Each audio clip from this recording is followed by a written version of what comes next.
మేడారం జాతర తర్వాత మేడారం అనేది ఇలా ఉంది. ఇక్కడ కనిపిస్తున్న రోడ్డు పక్కన అంతా అసలు ఇప్పుడు ఖాళీ ఉంది కదా. అసలు జాతరలో చూసుకుంటే మాత్రం అసలు ఎంత ఫుల్ ఉంటుందంటే ఇంత గ్యాప్ లేకుండా అన్ని షటర్సే ఉంటాయి మొత్తం. ఇప్పుడు అక్కడ ఆపిస్తుంది కదా, అది చిలకల గుట్ట. మేడారం తర్వాత ఇలా ఉంటుంది అంత ఖాళీగా. అదే మనం మేడారంలో వచ్చినట్టయితే అసలుకి ఎంత జనాలంటే అబ్బాబ్బాబ్బా, అసలు జన సముద్రం. అసలు ఇక్కడ కనిపిస్తుంది సత్రాలు. ఇవి విశ్రాంతి తీసుకోవడానికి, స్టే చేస్తానికి చాలా మంచి గదులు. లోపల కూడా చాలా విశాలంగా ఉంటుంది, బాగుంటుంది. మేడారం జాతర అయిపోయిన తర్వాత ఇక్కడ కనిపిస్తున్న ఖాళీ ప్లేస్ ఉంది కదా, ఇక్కడ మొత్తం పంటలు పండిస్తారు.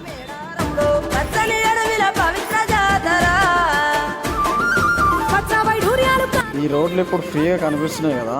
అదే మేడారం జాతర టైంలో చూస్తే మాత్రం అసలు ఈ రోడ్లే కనపడవు, అంత జనాలు ఉంటారు. మొత్తం 7 కాడికి అసలు ఫుల్ రష్ ఉంటుంది. అసలుకి ఇంతమంది జనాలు ఉంటారు, అసలు రోడ్లే కనపడదు. అసలు మెల్లమెల్లగా చీమలు నడుచుకుంటూ పోతారు. అంత కిక్కిసిపోతుంది మొత్తం 7 కాడికి.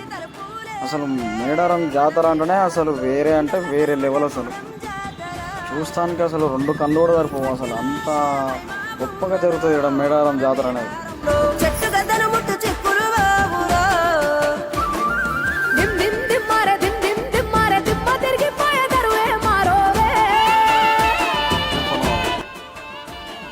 జంపన్న వాగు నార్మల్ టైంలో ఇలా ఉంటుంది.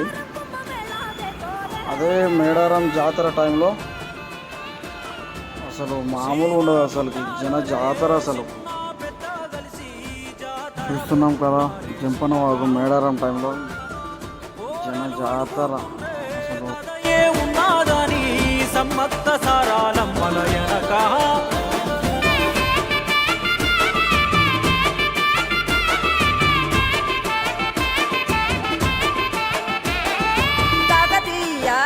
సెంతనే పైడితే రాజు రాజమేలేను,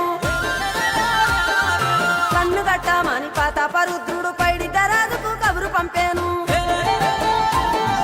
మానులు మాకులు కుంటలు చెరువులు పంటలు మామని పన్నెందుకని న్యాయం ధర్మం సత్యం కోసం మట్టికి సైతం యుద్ధం నేర్పెను. చిలకల గుట్ట, ఇక్కడ ఎప్పుడు వాటర్ వస్తూనే ఉంటాయి. అసలు అక్కడ చూడండి వాటర్ వస్తున్నాయి కదా, ఎప్పుడు వాటర్ వస్తూనే ఉంటాయి. అసలు వాటర్ అనేది ఆగిపోయేదే ఉండదు, ఎప్పుడు వస్తూనే ఉంటుంది చిలకల గుట్టలో ఇక్కడ.